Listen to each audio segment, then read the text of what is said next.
How are you doing today, Joe? I'm good, thank you. I'm good. I saw you at the BAFTAs on Sunday in your amazing pink Yes. suit. Oh, Um, thank you. you were presenting awards, you were walking the red carpet. What was all that experience like? That must have been incredible. It was very weird. It was very like if you'd have told me a year ago I'd be at the BAFTAs presenting an award, I would have been like, yeah, you're joking. Like that's just not no, just no. So it was a very like full circle surreal moment, but it was great. It was so much fun. And let's talk Heartstopper. So the reception to the show has been absolutely huge. How does it feel to be part of that? Is it overwhelming? Is it exciting? Is it all of the above? I feel like yeah, all of the above. It's sort of like it's an incredible thing. I feel like I've hit the jackpot in my first job. Like I've always wanted to be an actor and I've always wanted to be in things that matter. So I've done both of those things as like my first acting job. It's just sort of a bit surreal and very like very cool, I think.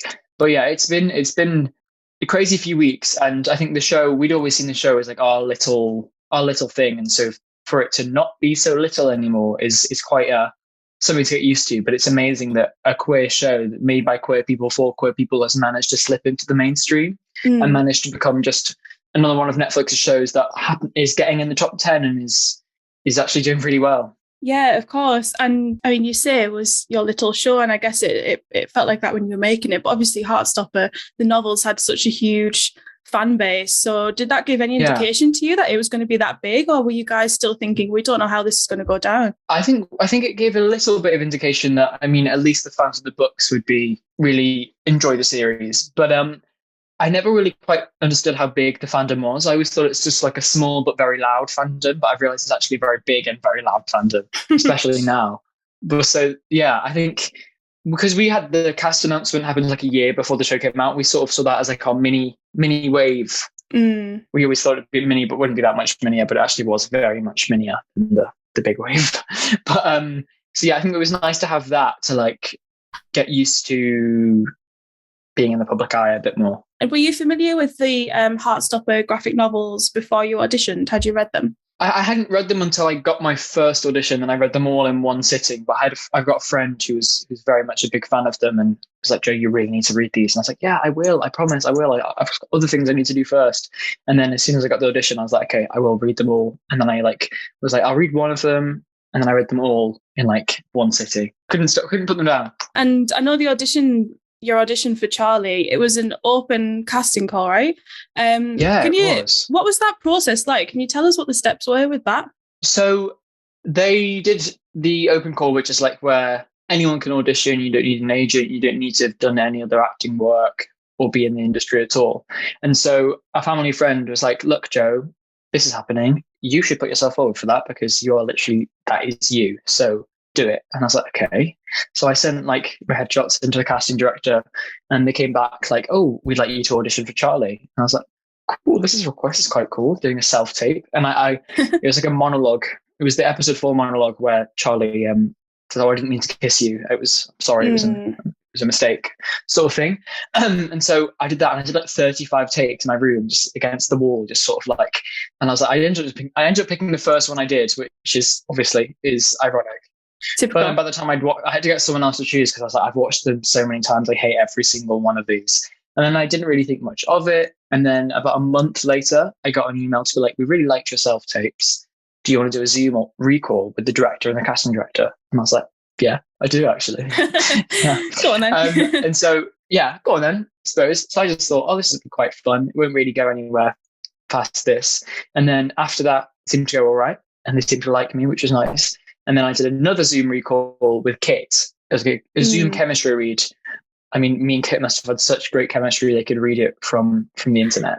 Off the screen, yeah. Off the screen. So I did that, and then we ended up doing an in-person audition in February, in Windsor. So it was like first time we were all together in a room, which was quite cool. And then I found I got the part 2 days after that. So it was like a 6-month process overall. And it's like the whole cast is so great. You and Kate and Will and Jasmine and the girls and everyone. And your characters are quite sort of disparate when we first meet them. Like sort of there's different like cliques of friends and stuff. But you come together into this really lovely ensemble. And that chemistry is like so tangible. How was it sort of getting to know everyone, even from that first read? Did that on-screen friendship come through quite easily for you guys? I think so, yeah. I mean, I saw it as like we were filming in a school, but it was like being at school, like it was our school year, but it was just like a small amount of us. So we all like clicked instantly. I think when you're going through such a unique situation, like being in a Netflix show together, you just create this instant bond. And especially like spending 12 hours a day with each other, we just instantly all hit it off. And I mean, it's very good that we didn't all not get on, because that would have been very unfortunate. But luckily, we all get on very, very well. And I would definitely say they're some of my closest friends now. And it's so nice to have them to sort of navigate this through, because it's such like a unique thing to happen to people. Yeah. That to have other people who are going through the exact same thing, it's sort of a really nice, it's a nice feeling to have. Yeah, of course. I've watched the whole series, but I had to pace myself with it because I'm a queer person and I only realised that quite late in life.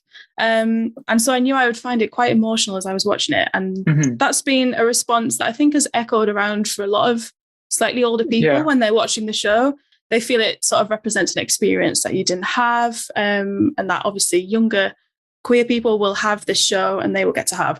Were you quite surprised that that was such a prevalent reaction to the show? And how does that make you feel about it, like reflecting on it now?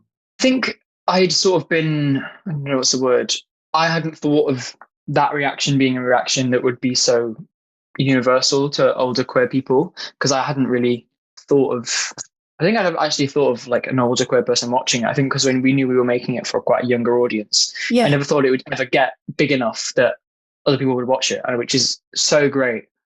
And it's been so touching to see that like people have been reflecting on their own experiences and showing like the damage that the lack of this representation, it only just being a thing that's happening now, has damaged, like the damage that has done to people. I think that's such an important conversation that we need to be having. And it's so great that shows like Heartstopper are able to be made now, but they should have been made 20 years ago. Yeah, of course. And like, as a much younger person than me, do you feel like it's sort of the show that even you would have wanted to have a few years ago? Or do you feel like even for that young audience you were aiming for, that it delivers what you were hoping? I think so. I mean, in a few interviews I kept getting asked like, what was the like your Heartstopper when I was growing up? And I was thinking I didn't really like have a show that queer characters were the main and central. All the queer characters that I can think of were always supporting side characters. Yes. Who sort of were just there as a token character. So I think that it's so great that we have a show where the queer characters are the main characters, that are pushed to the surface and that are pushed to the front, because it's been so long in the trope in Hollywood that it's the sort of like the best friend or like the comic relief. So it's good to see them at the centre, main characters. Yeah, definitely. Yeah, of course. One of the things I really liked about the show was how natural and authentic all of like the social media and the texting and the DMing part of it felt. You know, when you like see the 3 dots appear when someone's typing, but then it vanishes. I think films and TV shows have kind of struggled to show that stuff sometimes in a way that feels real and feels like part of the story. But I think Heartstopper does it really well. Were those scenes quite tricky to shoot, like sort of conjuring up all this emotion when it's just you and a phone? For those quite difficult. I mean, it was a lot of like, okay, so move your thumbs a bit. What anxious thumbs? Okay, waiting thumbs, sort of like very much direction. Lots of thumb choreography. Okay. Yeah. So because the sound didn't have to be on, our director would be like telling us what to do with our thumbs. Okay, and now type a bit more. Okay, one more, and delete it and send it. And then you're anxious to send it. So it's very much a lot of that. But I think that what makes the social media aspect part of Heartstopper so authentic is because Alice, the writer, understands social media, grew up with social media. And I think a lot of other dramas, when it's an old white man writing about the teenage experience, he can't really quite get his head around it. Not that, anyway. So I think it's good that Alice completely understands like the teenage experience and the fact that nowadays social media is such an integral part of being a teenager, and it makes up quite a lot of how you talk to people in your day-to-day conversations with people. And so why wouldn't you show that on the screen? Why wouldn't you show that? Because that's what's authentic, that's what's true. There are some really special moments throughout the series that really sort of got me in the feels and that everyone's loving. When Nick turns up at Charlie's house in the rain, that really got me. All the sports day stuff, and obviously you guys on the beach at the end, which is just such a lovely scene. What was your favourite scene to shoot, or your favourite day on set? I feel like my answer for this question changes every time someone asks me because a different day pops up.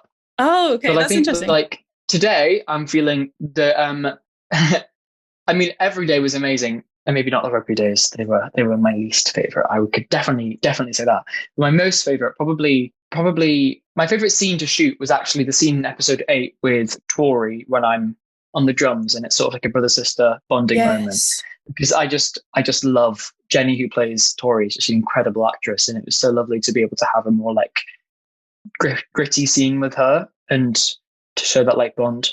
Yeah, but that was definitely my favorite scene to shoot. Maybe it's not actually a happy scene in the show, but also my favorite day was probably one of the sports day days because we were all there together. It was like it was right at the end of the shoot, so it was a big celebration of what we'd done, and we were all just having loads of fun, and it was really warm. It was like 30 degrees when we were filming there and those scenes, so we just had fun. And I think they had an ice cream truck come that day to set, so we all had ice creams at lunchtime, and it was just lots of fun. Oh, amazing. Yeah, Tori is such a great character. She's not in it for like that long. She has like a couple of scenes. She just comes in as this kind of sounding board for Charlie, but she's like so great and shows his progression so well. Was that tricky to like bring that up with such little scenes to work with, or did you find it easy to sort of bring that relationship to it? I think that was all down to Jenny being both an incredible actress and a really lovely person, because me and her just had this like brother sister bond literally straight away. Like I just like I call her my big sister now because we just get on so well, and she's such a loving and kind person, and her heart is so big that it was very easy to sort of build that sort of relationship with her. And also she's just an incredible actress, so she was able to bring it with whatever little screen time she had to create an iconic character. Yeah. And so you're not turned around on the rugby then, quite like Charlie? You're still not a fan? No. Me and rugby are not best friends. Okay, that's absolutely not best friends. Yeah, it was a great experience to sort of pretend I enjoyed it, but me and rugby are not best friends. Not best friends. That is absolutely fair. Yeah, me and sports in general aren't really friends. Do you know what? That's also fair. I'm with you on that. Yeah. We know that in later volumes of the novels, Charlie starts to struggle with disordered eating. And I found it really interesting, the really subtle glimpses we get of that in the latter half of the season when Charlie's starting to struggle. I was just wondering, those glimpses we get of Charlie's disordered eating, was that part of Charlie's development later on? Was that on your mind even when it came to doing it then? How did you approach those scenes? Yeah, definitely. I think it was a conversation that me and Alice had. I saw it in the script because originally in the cinema scene, there's the part where Charlie looks at the popcorn, and the popcorn was like an animation of it shriveling up. But I think that Netflix thought that was a bit too dark for that.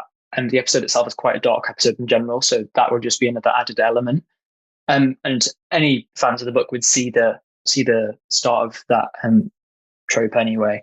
And so it was definitely a conversation we had, and we started talking about where Charlie's mind's at, the journey that he goes on, that if we were to potentially get a season 2 would be explored further. And so, yeah, it was a conversation that me and Alice and Eros, the director, had. It was definitely on my mind when we were filming it. Yeah. Okay. I think we need to wrap up, but thank you so much, Joe.